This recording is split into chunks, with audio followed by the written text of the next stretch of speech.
November 12th, 2017. My name is Kuldip Randhawa. I live in Surrey, BC, British Columbia, a province of Canada, a nation considered at the forefront of human rights.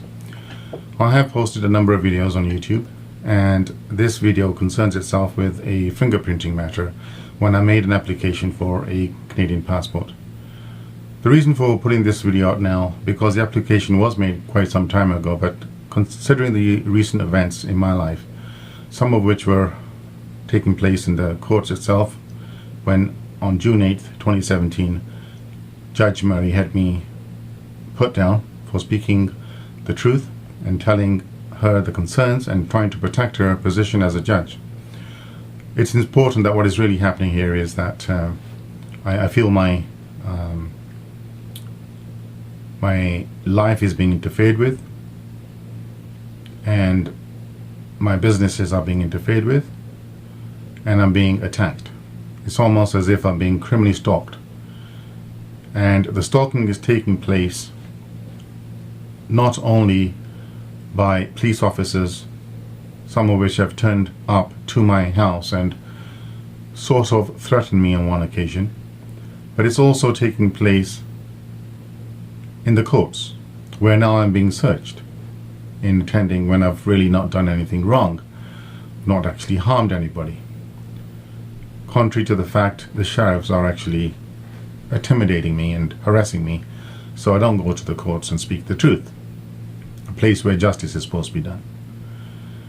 So because of the fingerprinting issue now, when I made an application for a Canadian passport, as part of that application, one has to apply for citizenship. And so there's a requirement of providing fingerprints, but that fingerprints, after done my due diligence and research, it's not across the board. When I came to Canada in 1994, I actually came with a clearance from Immigration Canada. I had no issues then. I didn't have to provide any fingerprints when I came to Canada. I realized that certain things and events in the world have taken place, so we are now doing security measures because of those events. But in Canada, one does not have to provide fingerprints unless there's a reason for it.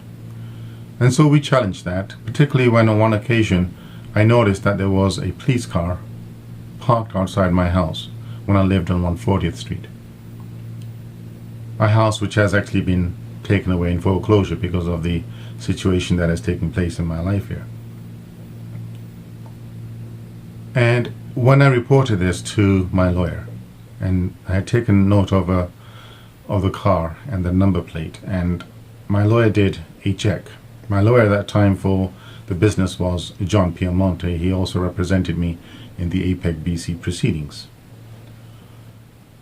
And he did his due diligence, and soon after that he did tell me that the car parked outside belonged to the RCMP, but it was for another matter, or so I was told.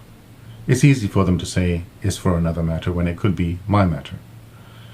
So then they stopped having the car outside. I recall this was taking place at a time soon after I was involved in a project in Kamloops, a Sikh Gurdwara, in which one person was the subject of a major investigation. A major investigation in which they had to basically build a separate court to hear that matter. So my involvement in that project could be one reason why I was being looked upon or investigated for some reason. There are numerous people. Let's just say there's a person under investigation. Let's say he's Mr. X. He probably knows 20 people. So do all of those 20 people that are known to Mr. X who is being investigated, are they all going to be, have surveillance done and have their lives destroyed? Or is it just certain people within the community? Maybe the color of the skin dictates who is going to be investigated. Because now someone who's investigating this happens to be a white person who's racially prejudiced. And so now he's got an opportunity to take out, some of that hatred out on this person who is not supposed to be investigated, but he is. So who checks these kind of incidents? Who checks, the regulators and the investigators who are not doing their job? And so soon after that, the police car which was obviously not one with lights and so forth. There was an undercover cop, policeman. He went away. So that problem went away. And then after some time, I applied for my Canadian passport. Citizenship application was done. Fees were paid. And now I'm told I have to provide fingerprints. And so I challenged this because I came from England and I came with a clean sheet. Had no problems coming into the country when I was living in England. So I was told that the reason for requesting the fingerprints, because now John Pielmonte had written another letter to the immigration office, and it was confirmed that there's another person with my name, which didn't make any sense because this other person with the same name apparently had a criminal record. And so if there was a John Smith who's got a criminal record, does that mean that every John Smith has to be investigated and have to give his or her fingerprints?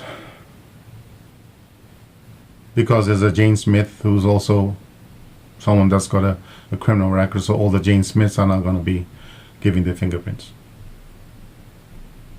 How does one get to the bottom of this? So we wrote a letter and said through council that we need to see the information. But of course that information is protected by privacy laws. I understand how that works. But what if the privacy is actually doesn't even exist when that information is shared with other people that should not have that information? If a person is being investigated, I think he needs to be told he's being investigated and what he's being investigated for, instead of hiding behind closed doors.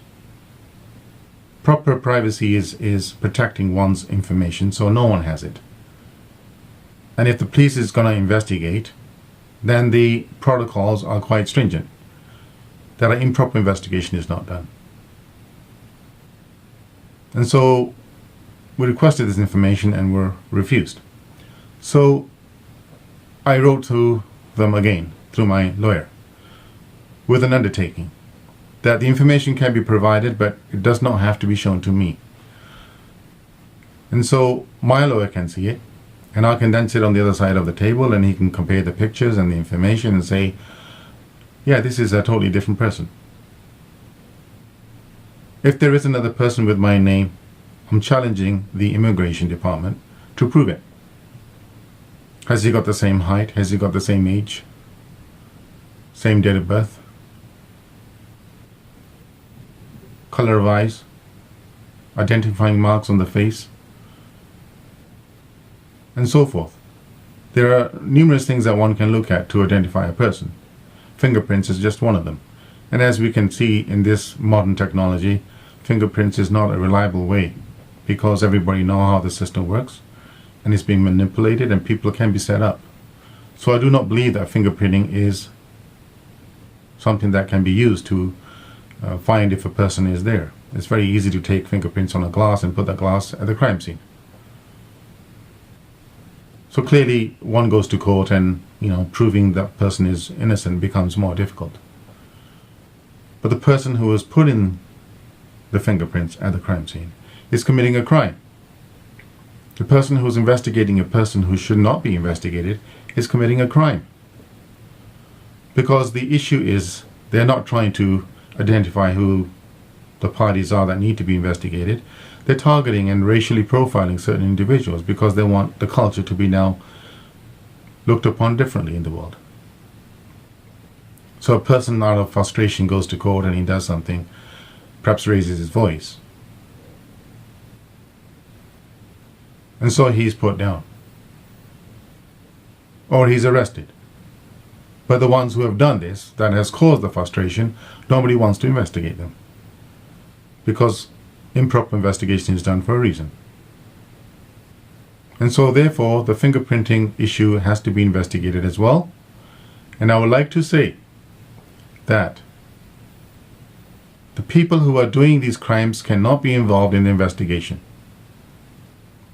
And so therefore I would implore the politicians to take action here. I would like the immigration minister to investigate this department and refer it to the police. And if he's not going to do that, or she's not going to do that, whoever that person is, then the police has to investigate this. And it has to be a special division. And in this investigation, I do not want to be threatened by the same officers that are allegedly trying to suppress this problem, because they too have to be investigated. Why is a person reporting a crime being threatened? Clearly, this is not how the system works here. The same sort of activities that have taken place against the First Nations are now taking place against the Sikhs and other ethnic communities. And people go to church seeking for assistance, and they're often turned away. The whole faith relies on the fact that we are supposed to be doing the right thing, the godly thing. And when that is not happening, some people say, well, there's no God, and they become atheists. And I've given a couple of examples of that, and I'll be giving further examples of other people who became atheists because they were simply ignored. But for the record, I believe in God. I think there is a supreme power that is allowing me to make such videos. I'm reaching out to everyone, including the justices of the Supreme Court. When the courts are not going to function and they're not going to do lawful things, then this nation is going to fall. Just go into history and you'll see what has happened in the past. Because we are a minority.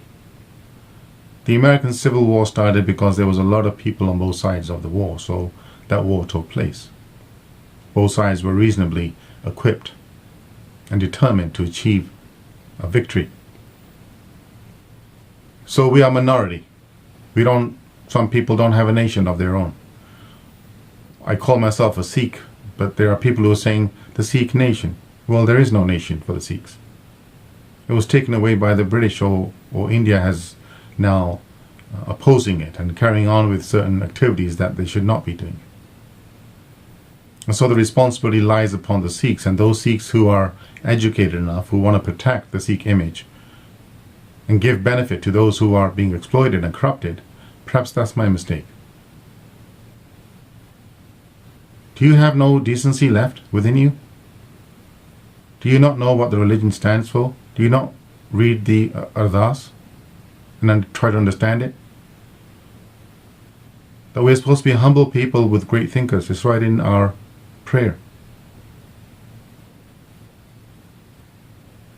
And we want to be what? Stupid and corrupt?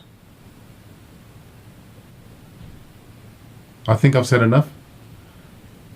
Other people who have gone through this situation, who feel that they've been targeted in the same way, they can contact me. My email is kuldiprandhawa5@gmail.com. That's KULDIPRANDHAWA5@gmail.com. God bless.